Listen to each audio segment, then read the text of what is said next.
Le 2 octobre 2020, la tempête Alex ravage les vallées de l'arrière-pays niçois. Parmi les sinistrés, Arnaud Leclerc et son camping Les Templiers bordé par la Vésubie. 1 an et demi après, de l'eau a coulé sous les ponts, mais les souvenirs sont encore frais et les dégâts encore visibles.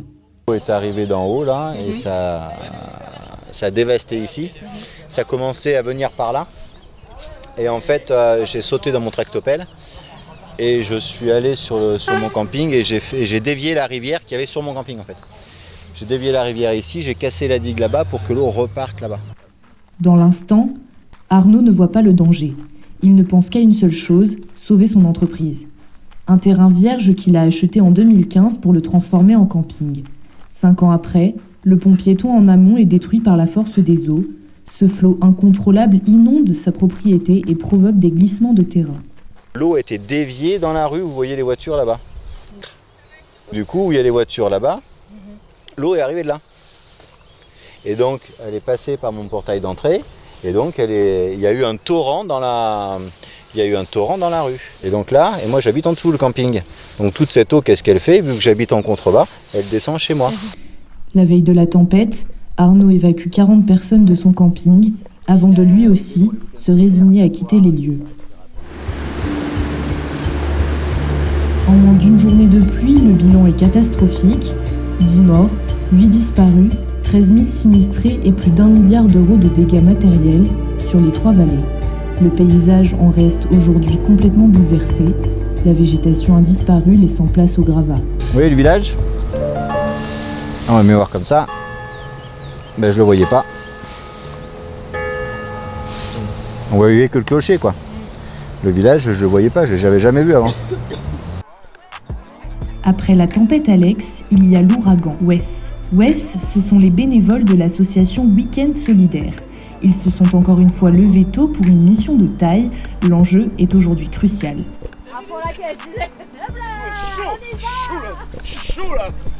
Arnaud doit ouvrir son camping le 29 avril, mais avant, il doit finir les travaux qui lui permettront de récupérer ses 3 étoiles. Top départ pour 1 heure de route, direction Roquebillière, village de 1800 habitants aux portes du parc du Mercantour. Rendez-vous en terrain connu, puisque c'est la 3e fois qu'ils interviennent chez Arnaud. Bonjour à tous. Café, déjeuner. Comment tu vas? Ça va et toi? Chérie, comment tu vas? Et toi? Super bien. Putain, il y a Brutus qui est là aujourd'hui. Quand il y a Brutus, c'est bon. Le petit déjeuner est servi, mais les bénévoles ont juste le temps de croquer dans un croissant et c'est déjà l'heure du briefing. Arnaud Leclerc expose son objectif au président de l'association. Sans délimitation ni végétation sur son terrain, il ne pourra récupérer ses 3 étoiles. Donc en fait, ma problématique, c'est qu'il y a les étoiles qui vont repasser me contrôler la courant juin. Et pour les étoiles, il faut que je sois tout clôturé, sécurisé, etc. Concrètement, si je ne suis pas clôturé, je n'ai pas mes étoiles. Pour faire simple. En fait, il faut être clôturé, délimité, enfin je vous en passe, il y a 240 critères. Donc on va fermer le camping ici et quand la zone va se rouvrir là-haut, je l'aménagerai dans un second temps.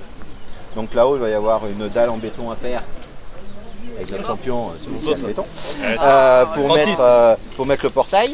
Et après, il va y avoir, pour ceux qui souhaitent, ratisser les emplacements pour enlever les feuilles, les branches, les pierres, enfin tout ça quoi. 4 jours après la catastrophe, Gilles Marsala, producteur de spectacles niçois, crée l'association Les Week-ends Solidaires. Le but, aider les locaux à se reconstruire.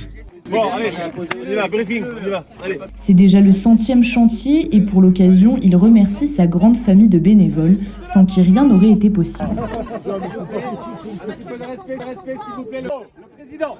Le président. Viens. Bravo, président. Il n'a pas été élu. Quand on a commencé le 6 octobre 2020, on ne pensait pas en arriver là aujourd'hui. Et tout ça, c'est grâce à vous. Donc en premier lieu, c'est vous qu'il faut remercier. Vous qui continuez à porter cet espoir au travers des week-ends solidaires et cette solidarité. Innovation à tous. Bravo!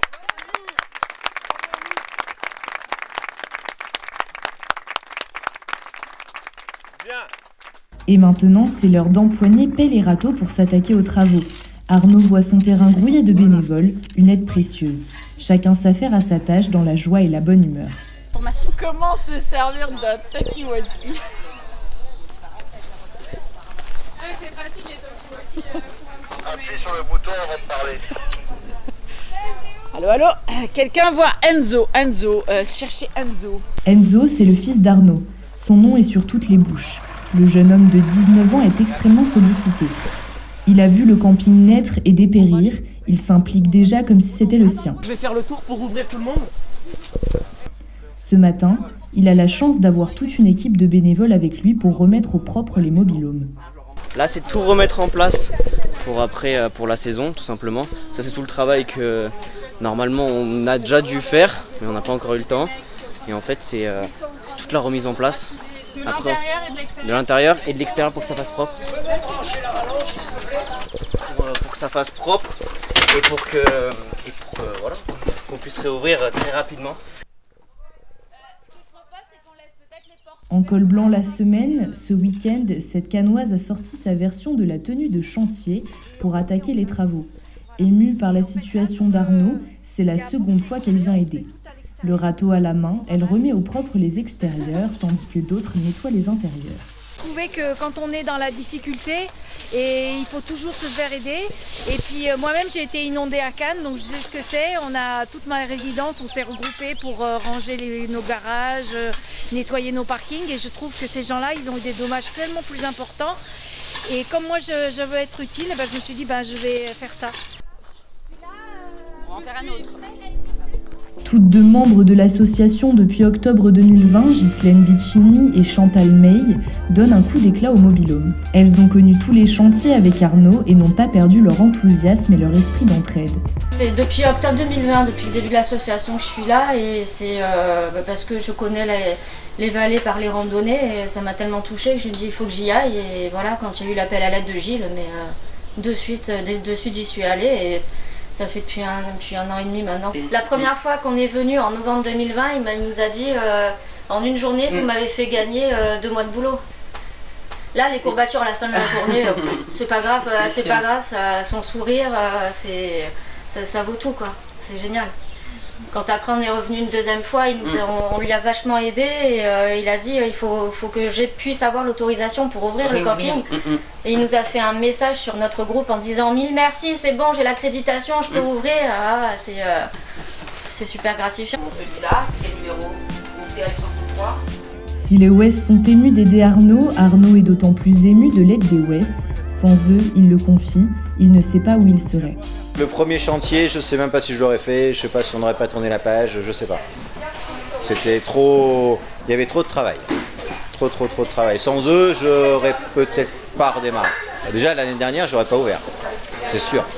Cette année, j'aurais sûrement pas fini. Donc j'aurais raté 2 saisons, donc financièrement, j'aurais pas pu suivre et le camping fermé. On a fait un chiffre d'affaires très moyen l'année dernière, mais on a ouvert. Donc on a sauvé un peu les meubles et cette année ça s'annonce bien, donc voilà. Donc grâce à eux le camping est sauvé. Sauver le camping, ça passe par poser des clôtures. Émilie Buty s'y attelle. Cette niçoise employée dans une société de télécommunications fait elle aussi partie des anciens. Elle a rejoint l'association dès novembre 2020. Elle la considère déjà comme une seconde famille. Voilà. On espère que ça passe. Comme ça, Arnaud, il récupérera ses 3 étoiles. C'est le dernier jour d'intervention dans ce camping. Vous espérez ou... Nous, c'est le dernier jour pour le week-end. Après, on reviendra avec grand plaisir. Arnaud, il le sait qu'on est toujours présent pour lui, comme beaucoup de sinistrés dans les vallées, qu'on a plaisir à revoir. Il reste encore du boulot après. Oui. On ne se rend pas compte, mais il y a un boulot énorme encore dans les vallées. Il y en a pour des années. Et encore là, c'est plus ce que c'était. Au début, c'était un champ de guerre, quoi. Voilà. Aujourd'hui, ça reprend forme humaine. Ce qui manque, c'est la nature. Voilà. Tout ce que vous voyez, les champs de pierre, c'était des arbres, de la forêt avant. Et aujourd'hui, c'est les champs de cailloux. Et la nature, elle ne reprendra pas au milieu du champ de cailloux. Mais bon, aujourd'hui, il y a les jardiniers qui remettent des plantes et ça va faire plaisir. Ce qu'Émilie entend par jardinier, ce sont les professionnels de l'entreprise Paysage Environnement. Aujourd'hui, Patrick Jacob et 15 de ses salariés sont venus travailler bénévolement. Avant ça, 30 entreprises se sont déjà mises en partenariat avec les WES. Notre métier est basé vraiment sur l'aménagement paysager, la rénovation de la nature de manière générale. Et c'est vrai qu'on a toujours été sensible à l'action des Ouest, mais sans pouvoir trop comprendre sous quelle mesure on pouvait venir apporter de l'aide au-delà qu'humainement, mais mettre en valeur notre savoir-faire sur l'aménagement paysager. Et très rapidement, le contact a été noué et lundi dernier, nous étions ici auprès d'Arnaud pour comprendre la problématique qui était la sienne et essayer d'apporter notre pierre à ce 100e chantier. Et puis nous voilà 5-6 jours plus tard en œuvre avec la certitude de pouvoir apporter quelque chose de plus à tous ces dégâts et soulager un petit peu Arnaud. Donc voilà, ça fait vraiment partie de notre mentalité de manière générale, de notre philosophie sur l'entreprise. Et d'ailleurs c'est la raison pour laquelle 15 de mes 34 salariés ont suivi cet élan vraiment avec le principe du bénévolat et de la générosité. Pour cette première collaboration, Paysage Environnement a fait don à Arnaud de 12 000 € de végétaux, soit près de 170 plantes, de quoi fleurir et arborer l'ensemble du terrain. Du côté de la clôture, le chantier a déjà bien avancé cet après-midi. Les premières grilles sont en train d'être posées. Bon nombre de bénévoles s'en sont occupés. Là, ça sera la fin de la clôture et après derrière, on fermera avec un portail. Même le président des Ouest, Gilles Marsala, était au travail. Depuis 2 ans, il consacre tous ses week-ends au service de la solidarité. Moi, mon métier, c'est de produire des spectacles au départ. Donc, effectivement, après, il faut s'adapter et on s'est adapté rapidement. Déjà, quand c'est arrivé la tempête, on était complètement à l'arrêt parce qu'il y avait la crise sanitaire, que moi, on ne travaillait plus. Donc, j'avais des entrepôts, des véhicules qui étaient disponibles. Donc, on les a mis à disposition des sinistrés pour les ravitailler. Donc, c'est déjà une première chose, de pouvoir stocker les matériaux. Donc, j'avais un entrepôt. Donc, et puis après, à un moment donné, il faut aider les autres, quoi. Et forcément, cette aventure humaine, pour moi, elle m'a permis... Bon, j'étais déjà dans cet esprit-là, dans un esprit de fraternité, de solidarité, mais là, je le suis encore plus. Et depuis 2 ans maintenant, depuis 18 mois, j'ai décidé qu'une journée par semaine, les consacrer uniquement au week-end solidaire et à faire en sorte que cette association soit pérenne et qu'elle continue à se développer. En contrebas, le parc qui faisait depuis la tempête partie intégrante du camping a désormais retrouvé son indépendance. Ah oui. On a appris avec toi, tu nous dis 2 niveaux, on fait 2 niveaux. Non, nous on a compris, s'il n'y a pas de niveau, ça va pas. Les pelles et les pioches sont posées, la bétonnière a cessé de tourner. Voilà. Fin de chantier. L'occasion pour Arnaud de faire un retour sur ce 3e chantier, dont le bilan est très positif. C'est impressionnant le travail qui a été encore fait aujourd'hui. Ce travail va me permettre de reconquérir mes 3 étoiles. Parce que les étoiles, c'est un challenge tous les 5 ans. Tous les 5 ans, on se fait contrôler pour savoir si on les mérite toujours ou pas. Après une journée de dur labeur, le directeur du camping avait promis une surprise haute en couleurs pour les remercier à sa manière. Si la paella était colorée, la suite de la soirée l'était encore plus. Sa mission était de récupérer ses 3 étoiles. Ce soir, il en a mis plein dans les yeux des bénévoles.